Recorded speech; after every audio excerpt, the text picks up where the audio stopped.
Youssef. Je voulais te parler du sentiment que j'ai parfois d'être moi-même plante. Je me sens vivant et l'entreprise inouïe du type de plante, envahissant l'espace, improvisant un rêve de ramure, plongeant en pleine fange et s'enivrant des sels de la terre, tandis que dans l'air libre, elle ouvre aux largesses du ciel ces milliers de lèvres vertes. Vois comme l'arbre aux membres divergents s'accroît autour de soi selon l'asymétrie. La vie en lui calcule, exauce une structure et rayonne son ombre par branches et leurs brins et chaque brin sa feuille. Francis Allais, le célèbre botaniste, en évoquant les végétaux, parle du maléfice de l'omniprésence. Ils sont tellement présents autour de nous qu'ils en deviennent banals et qu'on ne les voit plus. Qu'est-ce qu'on voit quand on regarde une forêt ?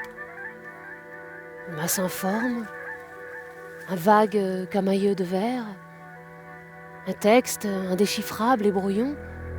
Pourtant, c'est tout autre chose une forêt, pour qui se donne le temps de distinguer, à travers ses complications, les êtres singuliers qui la composent. Les voilà. Elles sont arrivées, les pivoines de qui vous dites qu'elles sentent la rose, annonciatrices des premières roses.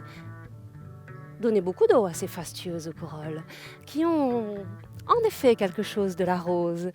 Quelque chose, mais non pas son parfum.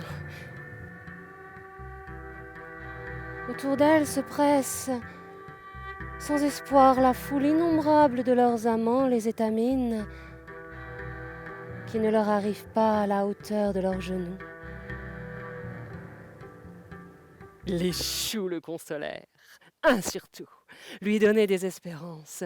Il s'épanouissait, montait, finit par être prodigieux et absolument incomestible. Qu'importe, Pécuchet était content de posséder un monstre.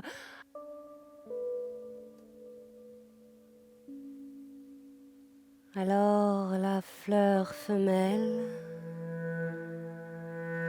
déroule lentement la longue spirale de son pédoncule, monte, émerge, vient planer et s'épanouir à la surface du l'étang.